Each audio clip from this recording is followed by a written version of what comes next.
this Z-Files on the Road is down here on Main Street in historic downtown Crestview at a location now called Main Street Eats. And we're talking to a guy, we're going to talk about the business side of your life, Nathan Boyles. And this is one of your multiple businesses. You have grown your business activity in the community in downtown Crestview. Yeah, I have a love for downtown, and so it seems like I can't get away. So every new idea we come up with somehow finds a way to have a home in downtown Crestview. So what do we have here? This has been a vacant lot for a long time, I think, in the history in the Forkland. There were several different businesses. There was a pharmacy here one time with like a soda fountain, I think, way back when. I think we even used this lot one time to do our skillet toss, the first time we did the skillet toss. That's right. We bought it, I think, about 5 years ago. At the time, it was a vacant lot. It had been a vacant lot for longer than a decade, as far as I understand. There had been a building there that had burnt down some number of years ago. Basically, been an unproductive, unmaintained eyesore in the center of downtown Crestview. And so we bought the lot, and within a few years, we had this idea for a food courtyard project. And frankly, it was born out of a visit down to Seaside with all of the Airstreams that line 30A down there. And I thought, if that's good enough for Seaside, that should be good enough for downtown Crestview, and that was the original impetus for the project. And of course, I know I've visited towns, and you have, where units like this are there. When I went up to visit Yale to see where Dr. Peden had been, when he said, "Gosh, there's a building in Crestview looks just like this Graduate School of Pharmacy." When I was there shooting a news story a couple of weeks after that, I just happened to have a trip going to Connecticut at that time, and all these things began rolling in about 10 o'clock, and every kind of food you could imagine was on a food truck there for the Yale students and faculty. Yeah. And when it was all done at 1:30, they all packed up and it was gone. Yep. But I mean, the idea of having the food court is something not brand new in America. That's right. And what we did here was, I know a lot of bricks and mortars business owners, myself included, it can be skeptical when you have kind of what's viewed as a fly-by-night that kind of comes in and comes out and doesn't have to invest in the community. And so what we did here is we kind of merged those two models together. By the time we've finished developing the site, and we're still going on it, but we've got more invested in the infrastructure on the site than we would have had if we just simply built a basic building on the site. And so we have that bricks and mortar investment. And so this is not your mobile food truck in the traditional sense. This really is a permanent bricks and mortar site that's going to contribute to the tax base and contribute to the economy here in Crestview. And you do have one operation already operating down here. So we have 3 sites. One is currently operating. That's Megan's Sunshine Cafe. It's an all-vegetarian offering, great food, and I encourage folks to come visit Megan. And then we've got the second unit, which is the Airstream right behind us, which has been recently leased. It's going to be Tony and Manolo's, and that's going to be kind of Key West Cuban-inspired fare. Okay. And they should be open, we hope, in the next 30 to 45 days. Okay. And then the other part of it was what? So we've got one site. We've kind of been going slowly. What we want to make sure is that we have a good mix of tenants and that they're all complementary to one another. Okay. And frankly, that it's new offerings that you can't already get in Crestview. And so we'll be soliciting and trying to find that right tenant to fill that third spot here in the next few months. And of course, you have tables for folks to sit at, and I gather you have restrooms available. We do. We built, there's a set of bathrooms that were built. We do all of our underground plumbing and utilities on the site. Obviously, nice pavering, good landscaping and lighting to give a nice, comfortable place to come to downtown. But now that sign that you saw at the beginning, folks, up here on the wall, became a bit of a challenge of you're getting customer service out of the, I guess basically the growth management department in that area, building permits and licensing through the city of Crestview. It did become a bit of a frustration point for me. And so what happened was our application was simply denied. It was flatly denied for the sign. And the basis given within the letter of denial was that it was an off-site sign. An off-site sign under the code is a billboard. And I think any person that's viewing this, or any reasonable person, would not have considered that an off-site sign. And so if there was a question about why the sign was affixed to the wall, that would have been a great thing to call and ask, and we probably could have worked through that. Instead, what I got was just a flat permit denial based upon a vague notion of being an off-site signage. And I'm a lawyer, and I can be pretty aggressive at times, and so I don't mind pushing through challenges. But what I've learned, especially working with other merchants downtown, is that if you're not a lawyer, if your personality is not quite as aggressive as mine, you can frequently take a no and you go go on with life. And so it can be a discouragement for folks that are less aggressive than I am. And that's where I really hit my frustration point with the level. We started a merchants group downtown, and that was the feedback I heard from a lot of them, is that they get these stumbling blocks that are placed in front of them to go into small business, and that can really, those add up to be a negative inducement to encouraging small business. Well, of course, you've also had dealings with people in the same kind of work in another county near here. So what is the difference between the way the customer service you got in the city of Crestview from what you're getting over in Walton County? Well, and I want to be clear first, there are lots of good people at City Hall. There are lots of good people within city government. The Public Works Department in the city of Crestview is second to none. I love working with them. And so I think there's an opportunity for tweaks to be made. And one of the correlations I was drawing is I was recently permitting a project over in Walton County, and it had challenges. There was some bases that the permitting authorities didn't feel they could approve it. And the first thing that I got was a phone call. And they said, "Hey, Mr. Boyles, this is the issue that we've identified, and we're not quite sure how to deal with this. As of now, it won't allow us to approve this project. Can we talk about it? Is there additional information you can provide us so that we can get to the right answer?" And I appreciated that. They didn't say yes to me. In fact, they probably gave me the right answer, which is no, based upon the code that it's written, but they engaged in a process of working through it to help me understand the process. And I think if we can do that, if any local government can do that for the average person, for the average person, in this area is a great example of military, right? We have folks who decide to retire here from the military. They're relatively young, and they go look at starting a business. And they may not have a lot of experience in the business world, and so these little stumbling blocks can end up adding up to keeping that business from ultimately opening its doors. And I have a friend who runs a radio station over in Milton, and he said maybe it's a tie. Again, what the business person comes away with, well, they don't really want our business. And we know that the city council members do. We know the mayor does, the city clerk's office, the people who are glad to have these tax-paying businesses down here and employing people. But then somewhere, some people think, well, government shouldn't be run like a business. Well, why not? There's a balance, and I heard this from one of the officials I was dealing with on this issue. Well, I have a code and my job is to enforce it. And I thought, that's right. At its very basic level, that's correct. But it doesn't mean that you can't do that in a way that helps the person in front of you to get to yes. Doesn't mean you'll always get to yes, but if you'll invest that extra effort in trying to help them find a way, I think that will go a long way towards encouraging small business. If you're Walmart or Publix, you've got experts, you've got lawyers, you've got all of the resources that you need to be successful in any location, and this isn't a problem. Really, this is a problem for the small town folks, and in particular for me, my interest being downtown Crestview, for the types of businesses that are likely to locate in our downtown district. So then you did find a solution finally, as you worked out a deed type of a thing with the property owner of that other building, so that you would requalify. Is that what you had to do? It was already in place. We had the right to use that shared party wall. That goes back several years. We're the ones that paint it and maintain it. We've got a good relationship with our neighbor. And here was my point. We have one wall for both of our facilities. And if the city's going to take a strict interpretation that one or the other of us has to be off-site, that means one or the other of us can't utilize that to advertise our building or our businesses, which are both on-site. Mm-hmm. And to me, that would just be an absurd result of trying to strictly enforce a code without actually understanding the circumstances that are in play. There is no reason at all that this property and the building next door can't put signage that is in accordance with code up to advertise our businesses, and that will help us be successful. To me, that was such a simple concept that if you look, I can't imagine anyone that would look at that sign and say, well, that's off-site signage. It's just not. Mm-hmm. It's looking right down on what you're doing. That's right. That's right. Well, do you know, we're recording this on a Thursday morning, and there's already some moisture coming into our town from a little storm out there in the Gulf of Mexico. So we decided to come inside to your offices here in your conference room, Nathan.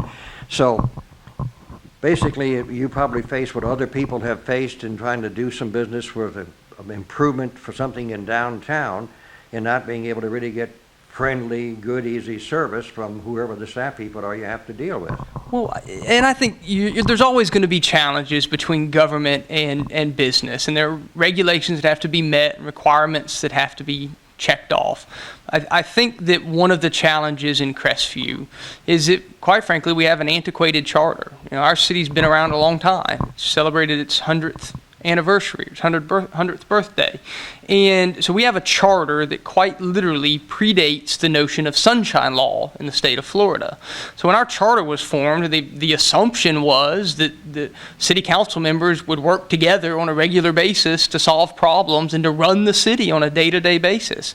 And they can't do that today because of the sunshine law. And we can debate the merits of the sunshine law, but it doesn't matter. It is what it is. And so I've come to believe that one of the best ways to kind of start to move forward is to bring our charter up to be more modern.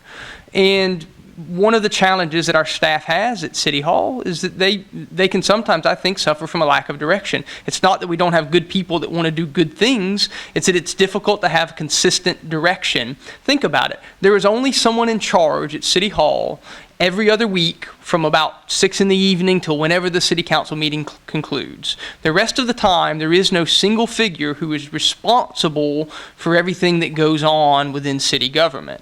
For the county, as an example, most counties, in fact, you have an administrator, and the day-to-day administration of the county is the responsibility of that administrator. And if they don't do well, they're held accountable to the county commission. Now, that's just one structure. I actually have been looking at the new structure over in the city of Pensacola just at a distance, and I have to tell you, it appears to be working very well over there. And several years ago, they went to what's called a strong mayor form of government. And so it provides a single person who's responsible to the voters directly and who's responsible for the day-to-day operations of that city to see to it that it runs efficiently. And by all metrics, economics and otherwise, the city of Pensacola is on fire.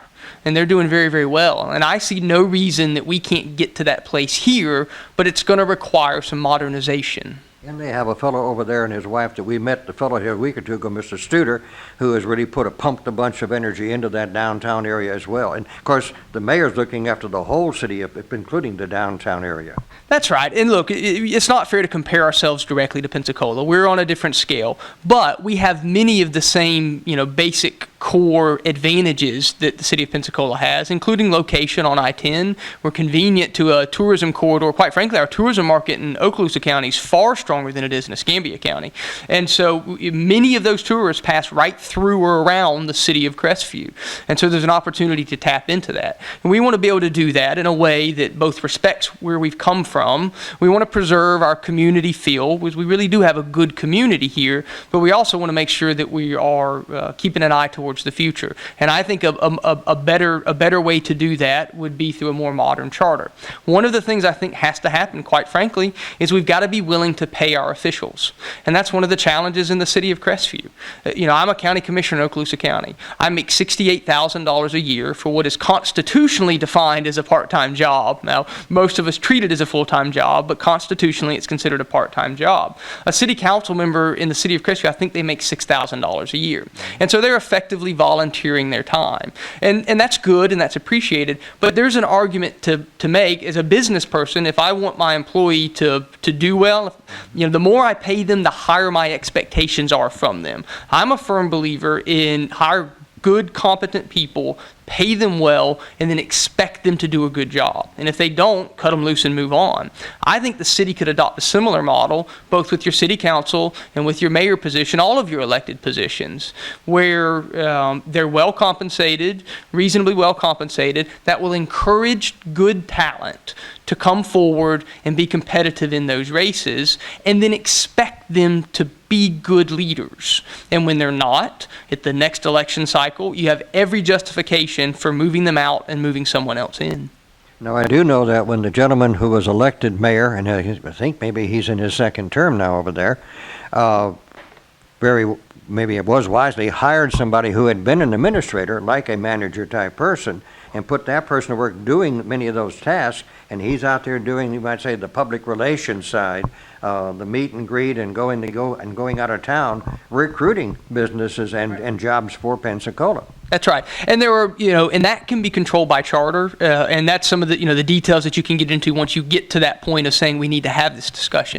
And it's important to note we've had that discussion over the last few years in the city of Crestview. And in fact, I believe there was a charter amendment that almost made it to the ballot and then got pulled because of some technical issues with regard to notice.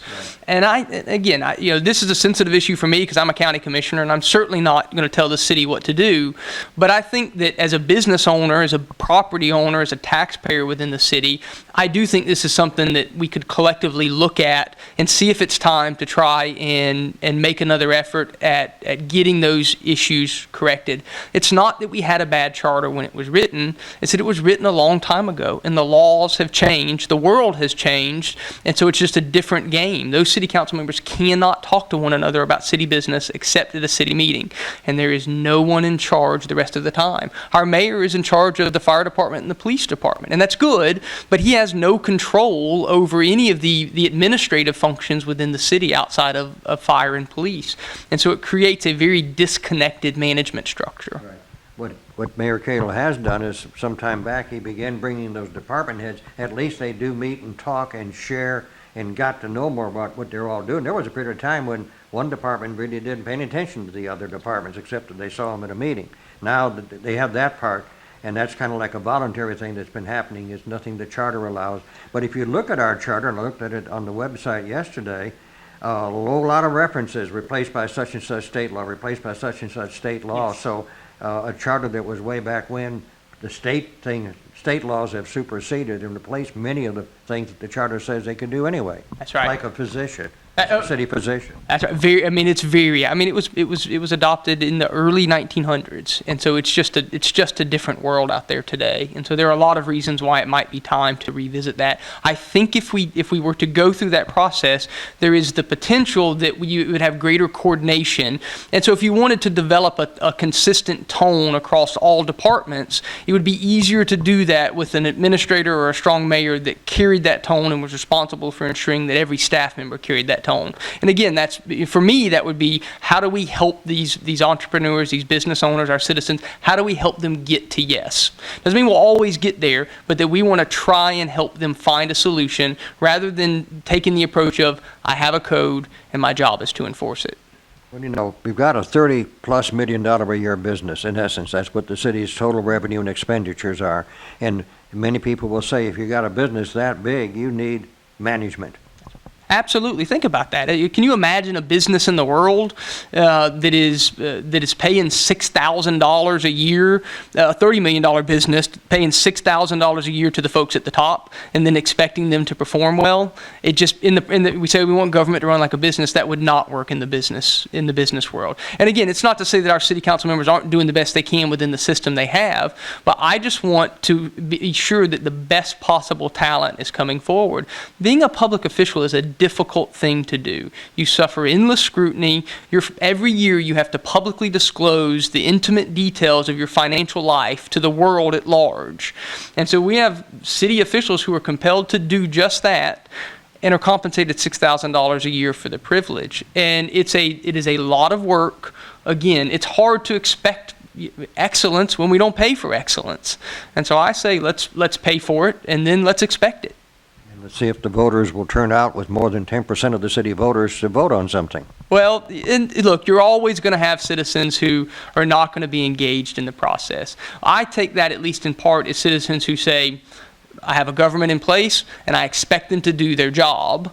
And so I don't take that as an excuse not to be accountable to those folks. I almost take that as a reverse mandate saying to me, I'm being trusted and being expected to perform well. Let's go back and talk a little bit now again about businesses downtown, and like your new business with your food court. The CRA, which is also the council members with 2 citizen members on the CRA, now has engaged and contracted with the Peterman Agency to do a lot of little detail work that one person, and having been on the Main Street Board and worked with helping select the last 2 CRA Main Street directors and on the committee that did, there's a lot more to be done than one person can do. In the early days, the program kind of ran as a means to have the Main Street and the CRA program work together to get enough points on those applications for the first big 3 grants they got, which altogether they got over $3 million in grants that did the sidewalks, the streets, and things like that. Because now we're to the point where the streets need some reworking done. Then we know that we're all going to be waiting for that big new building to be opened up there on the north end of Main Street. But you have started the impetus to put together with some other local business owners a business group, which really has a slightly different function, where Main Street has got 4 facets of what it should do. This business group really wants to get people buying, shopping, or knowing that these businesses are here. So where do you think you're going with that? Well, I think we're making progress, and it's important to note that I take responsibility as a business owner for the success of my business. And I think it's important for other business owners to do the same. And I'll say very frankly, that's not always the case. When a business opens and it fails, it's easy to point at, a lot of reasons why you weren't successful externally. And I think it's also important to make sure you're looking internally to see if there are reasons that you weren't successful. And so my thought was, as a collective group of business owners downtown, we have our own responsibility. If our local government is not being as responsive as we think it should, it's our job to step forward and say that. And if we're just, if we just grouse about it on Facebook, that we're not going to actually move towards any type of resolution. And so the idea has been to get us together and to come up with, a list of the things that, to share information amongst ourselves as to how we can do better apart from government as private sector, but then also to say, how can we partner with the city and with local government to make sure that we are using the resource that the CRA is as effectively as possible. And it's not fair to the city to expect them to, do exactly the right thing with those dollars in the downtown district if we're not giving our input. And you go to those CRA meetings and frequently there's nobody in the audience. And so it's hard to fault the city for, if they go in the wrong direction when we're not there at the table helping to give our input. Doesn't mean they're always going to do what we say, but my goodness, we can't hold them accountable if we're not being accountable to being involved in that process. Well, of course, the same thing when small crowds has been the habit at the most recent budget hearings. The budget, when boom, boom, everything was well prepared and well done. The department heads all were in agreement as they met together. But then the last time we had a budget workshop, it was firemen, policemen, and a couple of us from the news media, and that was it. Right. Well, right. Right. And, one way to look at that is that, it appears that the city is doing a good job with expenditures. Another way to look at that is they didn't raise taxes. And typically what's going to bring folks out is if you raise taxes. Unfortunately, I think, and this goes for the county as well, as long as you're not raising taxes, you can probably be spending those dollars pretty poorly, and there's not going to be a whole lot of folks that turn out to fuss about it. It's when you decide to take more from them that they're going to show up and fuss about it. But again, one line of thought is, that means we're simply expected to do well, and that they don't think they should have to babysit us through the process of doing well. And on a quick personal note as we wrap up, I haven't seen a newsletter from you. I suspect somebody's been interfering with some of your sleep habits pattern the last month or so. It has. And so we have Quinn Amelia Boyles was born 1 month ago yesterday. Beautiful baby girl. We're happy to have her, and she has effectively wrecked my life. And so we're struggling to get back on a schedule. My wife and I are both schedule people, and so we take alternating shifts. I'll note that last night was my on-duty shift. And Quinn is still eating at least 3 times a night, and sometimes that's an hour or 2 of a process. So I probably had about 4 hours of sleep last night, and not all at one time. But we're happy to have her. She's a beautiful baby, and I hope to get back on track with the newsletters very soon. And I understand, but sometime soon we can talk about some more things downtown and building structures. You're going to make things happen and look good. Yeah, again, Crystal and I we love downtown Crestview. And so, we're probably, frankly, kind of over-concentrated in downtown Crestview with our investments, but we love it down here, and we believe there's a lot of potential. And so I'm always on the hunt for another opportunity down here. And, if we do well, then the district does well. If the district does well, our city does well. And I think having a good, vibrant business district downtown is achievable for Crestview. And I think, quite frankly, it's critical to the future success of Crestview. If you let that atrophy, then your city typically doesn't do well. Great. Nathan, thanks for your time. I enjoyed it, Cal.